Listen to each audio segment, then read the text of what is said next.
I just got down here. I stand up there. Got pictures last night of a buck. I don't even know. We'll just call him Freak. Freak show with. Anyway, he ended up showing up. Bye-bye. Sounds good. Back. Okay. Well, what's going on, everybody? Welcome to The Obsession. I'm Carl Bethke. I'm Mike Sadler. Mikey! Yes, sir. Second week of November. It's lockdown, baby. Baby. Yep. Well, that's what they're saying on the rut reports. What do you think? Sounds made up. I agree. Yeah. Lockdown. What does everybody think of lockdown? You know, you hear everybody talks lockdown, you know. Is it a good thing? Is it a bad thing? Is lockdown a good thing? That's a great thing if you got hot dough in front of you. Yeah. Is it a bad... Is it... It makes hunting harder, I can say that. Depends on how you're laid out, how your property's laid out. I have a hard time, personally, between what people call lockdown and what people call a breeding phase. Mm-hmm. What are the differences, do you know? To me, there isn't any No, I'm with difference. So I don't know.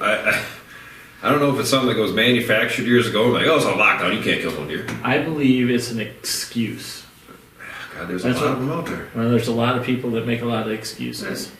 That's 100% true. Everything is a stage of the breeding phase. Yeah.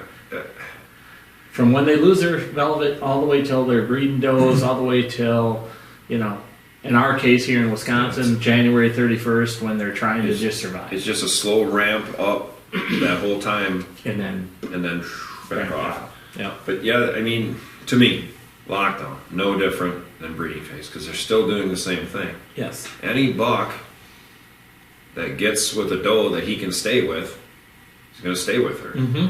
You know, that earlier November to lockdown. Yeah. I'm doing air quotes. If Yes. you're not watching us. Yeah. If you're listening, air quotes. You know, and we always say, or I've found, I think a lot of people think, you know, the 48 to 72 hour window, they're going to be locked down with the deer anyway. Yeah. Whether it be early November, middle Late November, late, it is what it is. Yeah. Still going to be challengers. Still going to be other bucks wanting. Mm-hmm. Why does it slow down a little bit where people start seeing less deer? In my opinion, it's because the majority of the does have already been bred. Yep.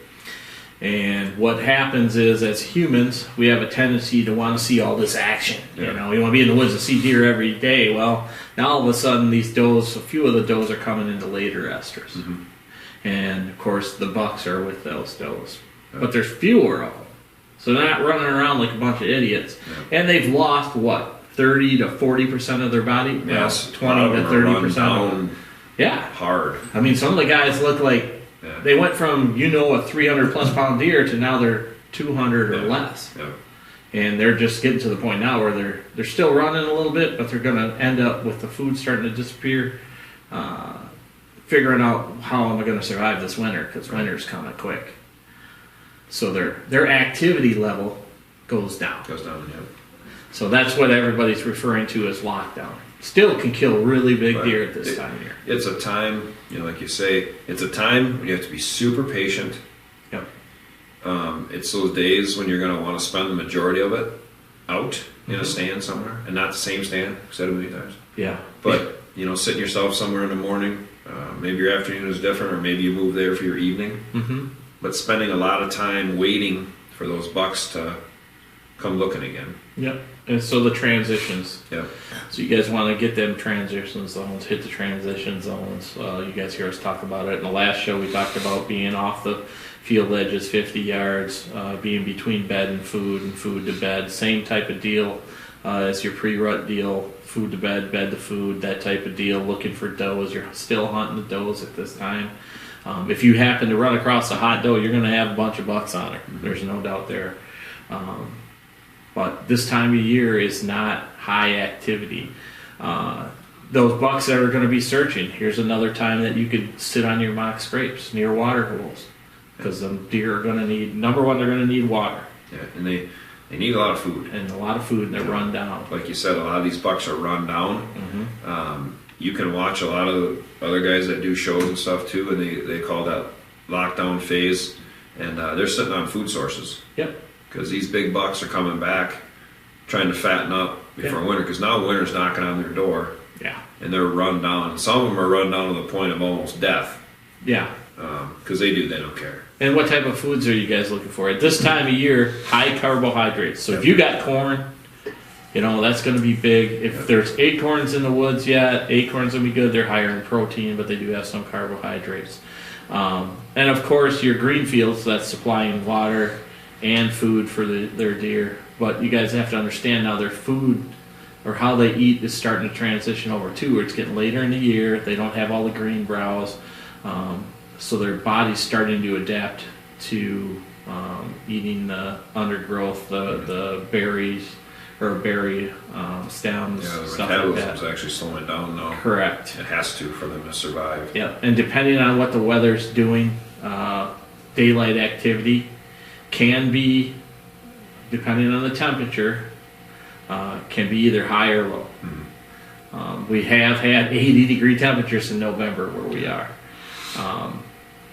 But if the temperatures are, highs in the 50s, lows in the 20s, you can count on that early morning activity. Obviously, the bucks are still going to walk the bedding edge, downwind edges, stuff like that.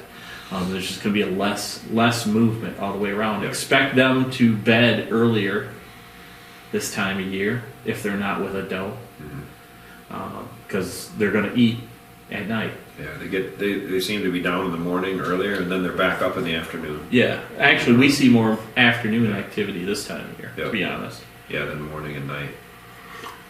So you see a lot of people will get one of those, 12, 1 o'clock, 2 o'clock buck kills. Yep. That deer's back up, not necessarily even looking for a doe, but he's back up to feed again and wandering a little bit. Yeah. So that's, this time of year, that one of the things that, we hope to never have to do, because we always want to be done before that. Yeah. But it's going to be a lot more time, I think. Yeah. Because movement is going to be so sporadic and random at that point. Yeah, I think the best way to lift your percentage up is to spend this time of year more time in the tree compared to what we were doing earlier in the year. And like Mike said, hopefully we'll be done, but you never know. Right. That could happen. And we know at that time we do have to spend more time in the woods. Activity-wise, things not to do, I believe this time of year you do not rattle. Don't use decoys. That's not going to be a positive all the way around. It's going to be very seldom you're going to find an aggressive buck. He might come in and kind of sneak around, but actually towards the end of this phase or this time of year, you're actually going to see the bucks start to group back up together, even the bigger deer. And that'll be more towards mid-November here to late November. And that's kind of how we see things over the past 30 years, document stuff. But, this time of year, like Mike said, spend a lot of time in the woods. Yep. And hunt those transitions. So, yeah. I mean, that's a pretty simple it's not, like I said, I wouldn't hunt it any different than you're going to hunt the breeding phase. Yeah. In my opinion. Which to us, it's the same thing. It's the same thing, so a lot more time, be it as it may. Yeah. It is what it is at that point. There are less bucks to hunt because bow hunters have taken quite a few out. With gun season a week away or two. Yeah. Be a good time to pop one though. We've both done it. Oh yeah. In the right situations, you can get some giant stragglers out there. Yep. Looking, so you always gotta. Any time in the woods is a good time. Yeah. Yeah, a bad day in the woods is a great day at work for sure. Even waiting all year. I mean, if it doesn't happen that end of October, early November, you got to keep at it. Till those bolts start flying here in Wisconsin anyway. Yeah, that's a real shutdown for them. Let alone numbers knocker that puts a lot of them down. It's a big number. Especially if the I think a lot of it depends too on how your weather goes for this phase.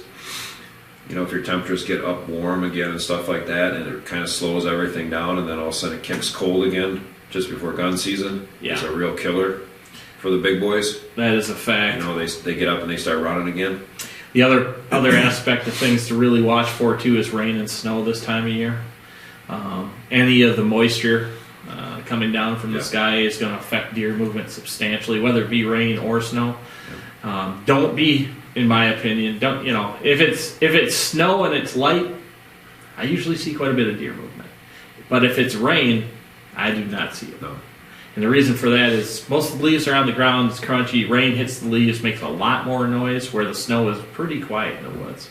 And for some reason, deer sure love the snow. So, Like little kids. Yep. We shot a lot of good bucks. Mike shot one here about 4 years ago, I think, 4 or 5 years ago in the snow. Snow snap in October, I think that was. Just all of a sudden. Yep. Got dumped on. Yep. And then there was that one I filmed Beast in the snow that one year. I was already tagged out. He showed up. Yep. He loved the snow. He was with a late doe that night too. But moisture's a big thing. Obviously, keep an eye on your weather fronts. Barometric pressure still, guys, is a big one, up and down. You guys know how Mike and I feel about moon phasing. We're not big fans of it, although we are tracking it this year, just so we can see whether or not we think it is any better than we really think. That pretty much covers 3D phase, don't you think? Yes, sir. We appreciate each and every one of you guys. If you guys get a chance, want to subscribe to the channel, hit the Reaper in the lower right-hand corner. If you want to listen to just podcasts, check us out at Spotify, Google, RSS.com. iHeart, Amazon. That's about it. Check us out on YouTube. Also check us out on Instagram at Rush Outdoors WI. Also on The Obsession Podcast Hunting on Instagram. You can hit us up at either one of those. We'll also have all the videos and everything on there. You got to be a link to the podcast from there also. We appreciate each and every one of you. Good luck. Later.